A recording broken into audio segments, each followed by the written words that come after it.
Então, pessoal, vamos dar início à sessão técnica 2 sobre segurança na internet das coisas e sistemas operacionais. Nosso primeiro trabalho é o Zero Trust Access Control with Context-Aware and Behavior-Based Continuous Authentication for Smart Homes. Quem vai apresentar é o Giovanni da Silva. Giovanni Rosa da Silva é bacharel em Ciência da Computação pela Universidade Federal do Paraná, UFPR. Atualmente está cursando mestrado em Redes e Sistemas Distribuídos na UFPR e trabalha como engenheiro de software sênior na Dextra. Ou é Destra? Acho que Dextra, né? Dextra. Uhum. Isso. Seus interesses de pesquisa são redes sem fio, internet das coisas, computação na borda e ambientes inteligentes. Giovanni é membro da Sociedade Brasileira de Computação. Então, muito obrigado pela sua presença, Giovanni. Estamos bastante ansiosos aí para ver sua apresentação. Tranquilo, obrigado, Paulo, obrigado pela introdução. Então, eu sou o Giovanni Rosa da Silva. É uma honra estar aqui apresentando no SBSEG, um simpósio com tanta relevância no nosso país. Então, eu vou estar apresentando esse trabalho, que é o Zero Trust Access Control with Context-Aware and Behavior-Based Continuous Authentication for Smart Homes. Esse trabalho foi feito por mim e pelos professores Daniel Macedo, da UFMG, e Áudio dos Santos, que é associado ao UFMG e também ao UFPR.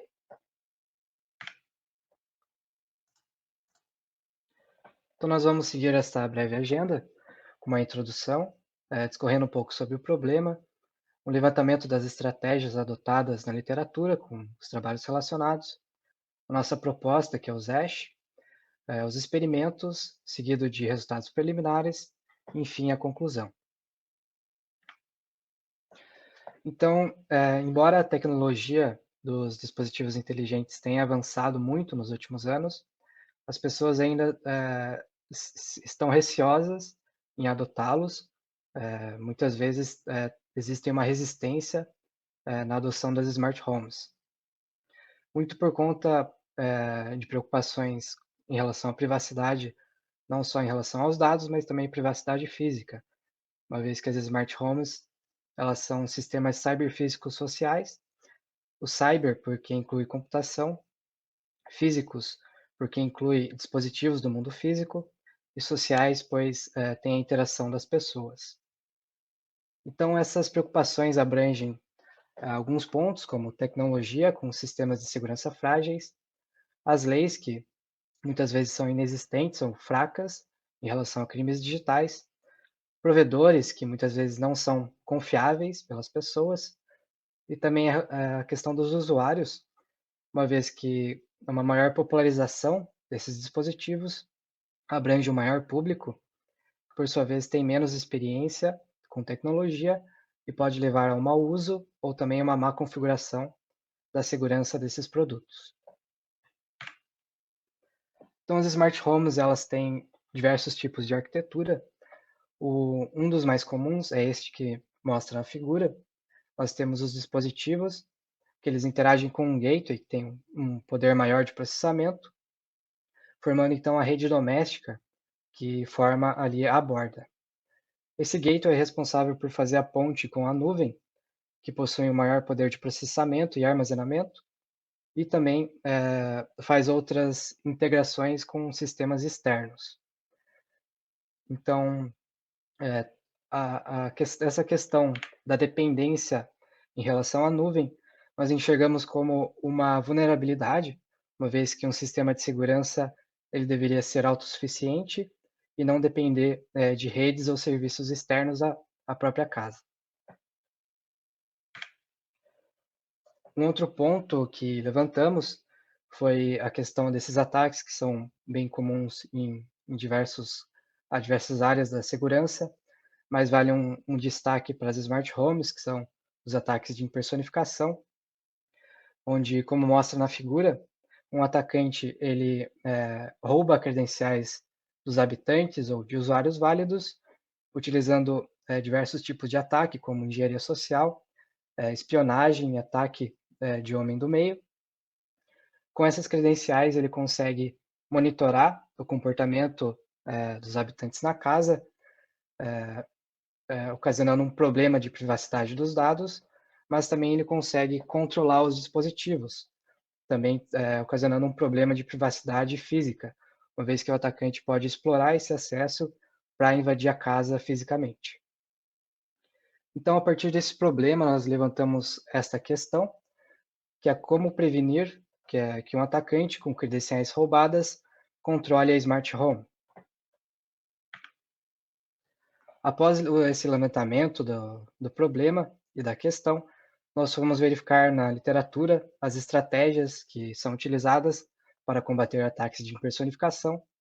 Encontramos principalmente essas três, que são a autorização, que são capazes de prevenir os ataques, porém ela está num ponto em que já assume que o usuário é autêntico, portanto não se torna viável para o nosso caso. Tem a questão de sistemas de detecção de intrusão, que também são capazes de detectar e mitigar esses ataques, mas apenas após eles ocorrerem. Enfim, chegamos à autenticação contínua, que achamos mais apropriado, uma vez que ela verifica as autenticidades dos usuários continuamente, prevenindo e mitigando os ataques. Então, temos um contraponto com o modelo tradicional de autenticação, que é o Single Sign-On, onde a autenticação é feita apenas no início da sessão, com a autenticação contínua, que, por sua vez, faz diversas verificações ao longo da sessão. Isso busca minimizar ataques de impersonificação, justamente, mas também observar e prevenir casos de perigo e também prover maior conveniência ao usuário, uma vez que ele está o tempo todo identificado no sistema. Então, após fazer esse levantamento da literatura, nós traçamos essa relação do estado da arte, que busca contrapor ataques de impersonificação nas smart homes. Então, tivemos trabalhos das três abordagens citadas anteriormente, e elas utilizam dados de comportamento do usuário e também de contexto. Também existem diversos modelos para a tomada de decisão, mas um destaque vale para os tipos dos dados. Eles são históricos, principalmente para dados de comportamento, e instantâneos para dados de contexto. Essa questão de dados históricos acarreta um maior volume de dados, o que exige uma dependência na computação em nuvem, uma vez que ela tem maior capacidade de processamento e de armazenamento. Já os dados instantâneos podem ser processados na borda. A primeira lacuna que podemos destacar no estado da arte é a questão dos meios de acesso, ou seja, todos os trabalhos consideram que o usuário vai interagir com os dispositivos pelo meio digital, ou seja, por meio de smartphones, tablets ou computadores, o que hoje em dia já não é verdade, uma vez que os usuários interagem com os dispositivos também através de assistentes de voz ou até diretamente com os dispositivos no mundo físico. Isso não está contemplado no estado da arte. Outra lacuna que enxergamos é a falta de um trabalho de autenticação contínua que mescle dados de comportamento e contexto, o que acreditamos que dá uma maior robustez ao processo de tomada de decisão.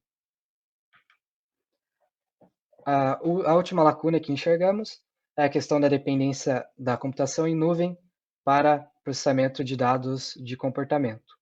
Então, isso gera aquela dependência que comentamos anteriormente em sistemas externos e redes externas. Então, após fazer esse levantamento do estado da arte, nós chegamos ao objetivo do nosso trabalho, que é prover um controle de acesso às smart homes para prevenir acessos não autorizados aos dispositivos, mantendo assim a privacidade física e dos dados dos habitantes, prevenindo e mitigando ataques de impersonificação, considerando todos os meios de acesso, sem a necessidade de dados históricos e independente de redes e serviços externos. Então, após verificar tudo isso, chegamos à nossa proposta, que é o ZESH, que é o Zero Aware Smart Home System, que ele aplica conceitos de Zero Trust por meio de autenticação contínua, suportada por dados ou informações de contexto e comportamento. As propriedades que ele garante são o controle de acesso aos dispositivos em tempo real, os dados que são produzidos, eles são processados e consumidos na própria casa e também em tempo real, o que garante uma maior privacidade. Ele também é capaz de prevenir e mitigar ataques de impersonificação e também isolar os recursos da casa, de modo que os usuários tenham acesso mais limitado a determinados recursos. E também estabelecendo diferentes níveis de privilégio a diferentes tipos de dispositivo, na mesma linha do ponto anterior. Então, o ZESH possui um fluxo com diversas entidades. A primeira delas são as pessoas, né? Ponto essencial. Também temos os intermediários, que fazem o intermédio das pessoas com os dispositivos inteligentes. E então, o ZESH, representado aqui num servidor local na rede doméstica. Então, as pessoas, elas executam ações, pode ser por meio de intermediários ou diretamente nos dispositivos.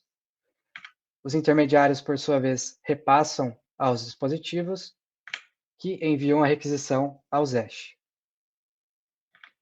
O ZESH ele pode solicitar uma prova de identidade em casos suspeitos, pode ser diretamente ao usuário ou por meio dos intermediários.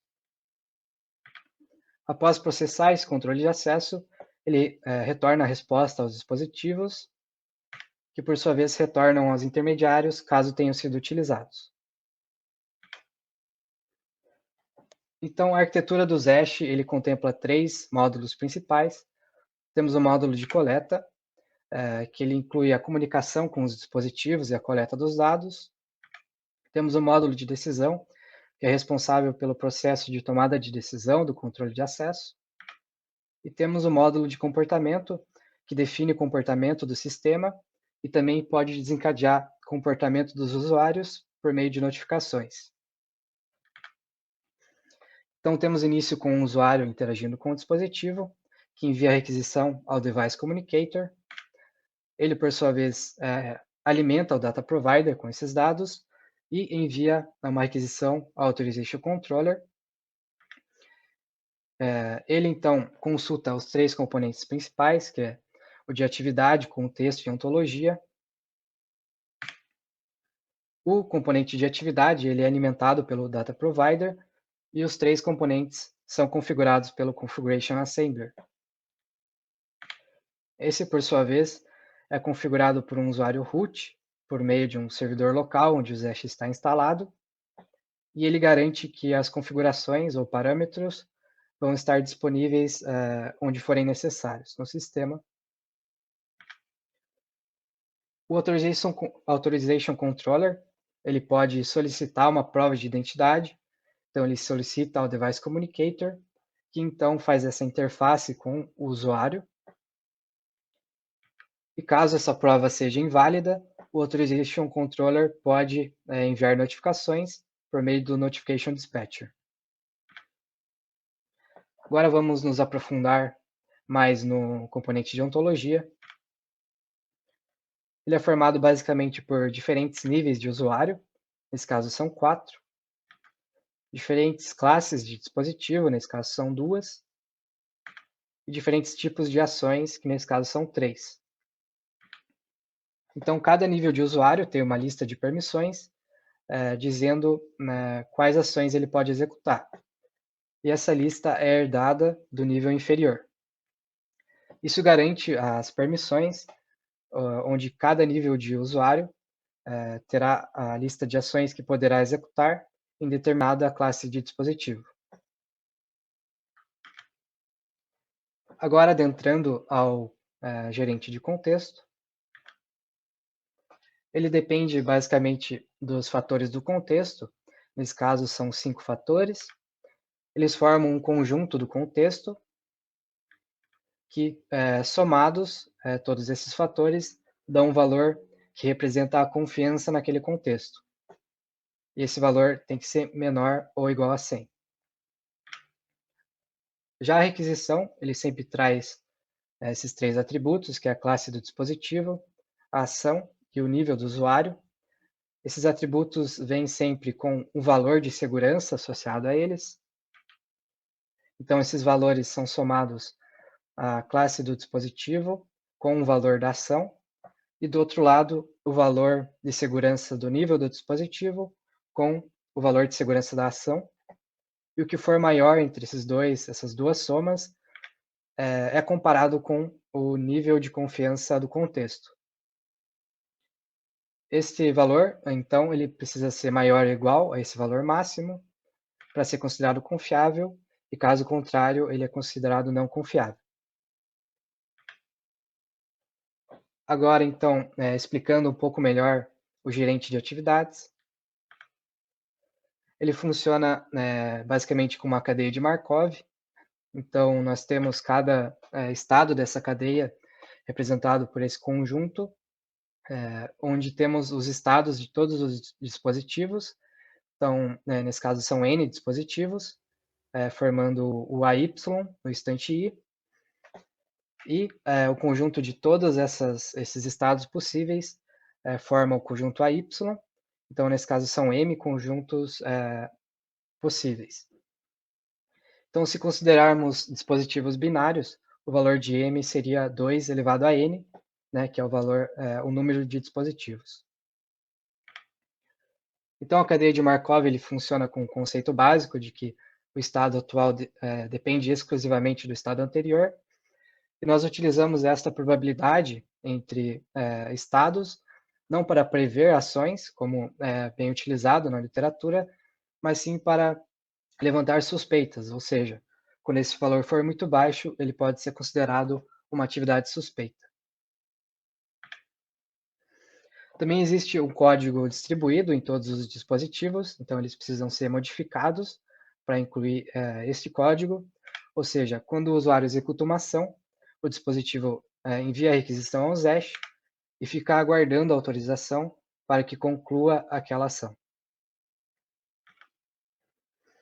Então, após essa formalização, nós realizamos um experimento com uma simulação em Python, no Zorin OS, que é baseado em Ubuntu. O código está disponível publicamente no GitHub. Também utilizamos um dataset público disponível no GitHub. Utilizamos esta variante com 60 dias de dados e dispositivos com estados binários. Então, são 29 dispositivos nesse dataset. Eles foram classificados entre críticos e não críticos, e eles são ativos, onde exigem uma interação com as pessoas para gerar dados, ou passivos, que apenas coletam esses dados passivamente.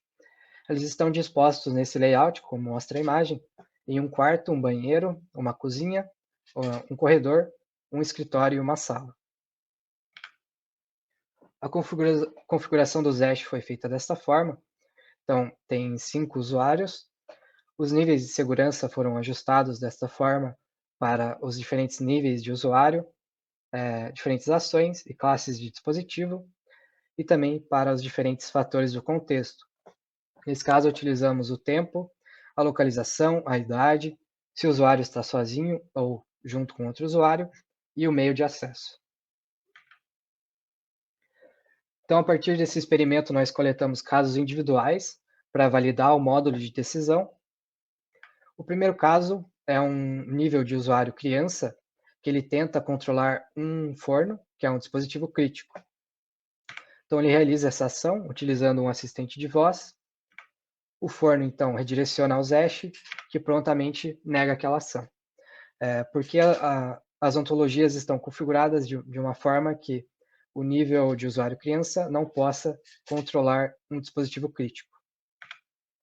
O segundo caso é um usuário administrador que tenta controlar a fechadura inteligente a partir de uma localização externa à casa, e ele interage diretamente com a fechadura no mundo físico.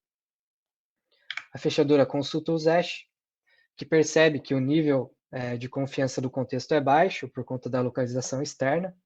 Então, ele solicita uma prova de identidade ao usuário, ele fornece. Então, como essa prova é válida, o ZESH libera aquela ação. O terceiro caso é um atacante que roubou um smartphone de um usuário de nível adulto. e ele tenta controlar a mesma fechadura. Então ele realiza essa ação usando o smartphone, a fechadura redireciona ao Zesh, que percebe que a probabilidade da sequência desses estados é de 6,82%, ou seja, ela está abaixo do threshold definido de 10%, e então levanta essa suspeita, exigindo uma prova de identidade do usuário. Ele fornece, mas como o atacante não consegue fornecer aquela prova daquele usuário, o Zesh nega aquela ação. Também coletamos algumas métricas para avaliar o Zesh de modo geral. Então temos o percentual de falhas nos 3 componentes, de ontologia, contexto, atividade, e também o percentual de requisições aceitas e negadas. Então nós partimos de uma linha de base, né? Realizamos simulações a partir de uma linha de base. Em seguida realizamos variações nessa linha de base para verificar como as métricas reagiriam. Então, a linha de base, ela considera um meio de acesso pessoal, de uma localização interna, o usuário sozinho, o nível de usuário administrador, de idade adulta e uma ação de controle. O primeiro destaque que podemos fazer é esse percentual de falha no componente de atividades. Podemos ver que ele é o mesmo para os 3 primeiros casos, porque o dataset utilizado foi o mesmo, então a sequência de atividades é a mesma, formando uma mesma cadeia de Markov. Então esse é um resultado ou um comportamento esperado. Considerando agora a linha de base, podemos ver uma pequena porcentagem de falhas no componente de contexto, o que exige 37 provas de identidade. Variando agora para a localização externa, podemos ver que a confiança do contexto ela diminui, então passa a falhar em 100% dos casos no componente de contexto, exigindo, portanto, 216 provas de identidade. Agora, variando para um nível de usuário adulto, podemos ver que ele exige um nível de segurança menor, portanto, ele passa no componente de contexto e tem apenas as falhas relacionadas às atividades, gerando apenas 6 solicitações de prova de identidade. Por fim, variamos para os níveis de usuário criança e visitante. Podemos ver que temos uma pequena porcentagem de falhas no componente de ontologia, justamente por esses usuários estarem interagindo com dispositivos críticos. Então, nós temos um bloqueio já no início da simulação, que gerou um pequeno percentual de requisições que foram aceitas, e as seguintes todas foram negadas pelo bloqueio.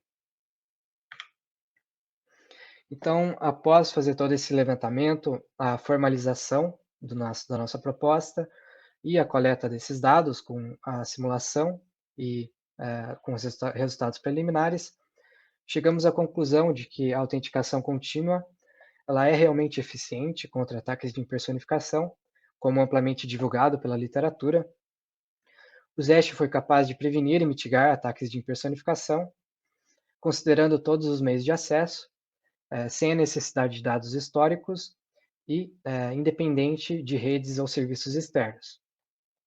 Tudo isso aplicando uma arquitetura de Zero Trust, com diferentes níveis de segurança, formados por diferentes níveis de usuário, ações e classes de dispositivo, suportado por informações de contexto e comportamento, o que dá uma maior robustez ao processo de tomada de decisão.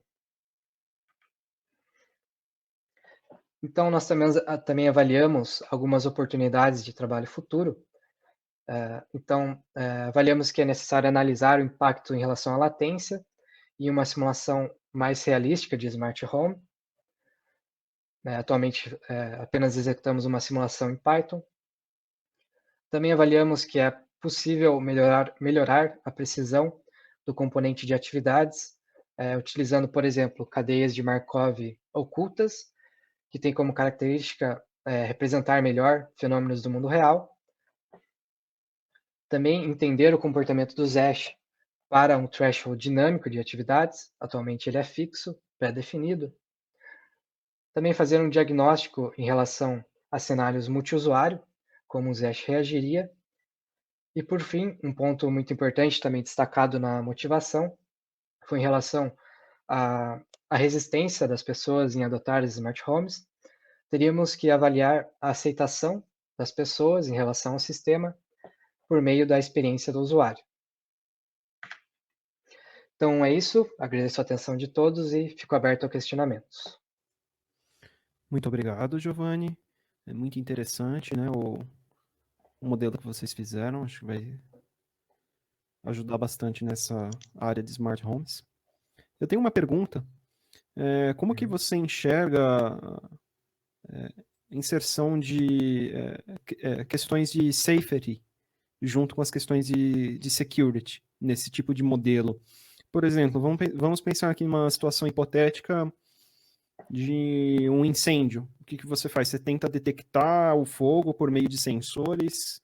Se esses sensores falharem, você precisa de um override do usuário. Como que isso se encaixaria dentro desse modelo? Obrigado pela pergunta, Paulo. Isso foi um levantamento que a gente fez também. A autenticação contínua, ela também tem essa oportunidade de avaliar casos de perigo, então de safety, não apenas de security.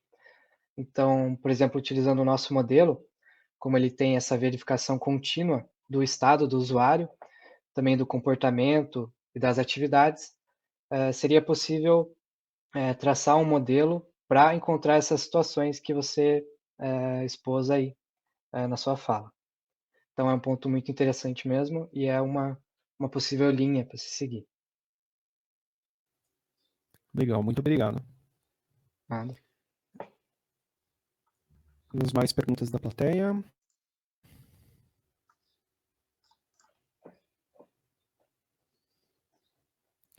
Bom, agradeço novamente pela apresentação, Giovanni. Gostaria de fazer mais perguntas, mas como nós temos aí um tempo limitado, vou passar para a próxima apresentação, depois a gente conversa. Tranquilo, agradeço o Muito espaço obrigado. e bom evento a todos. Até mais.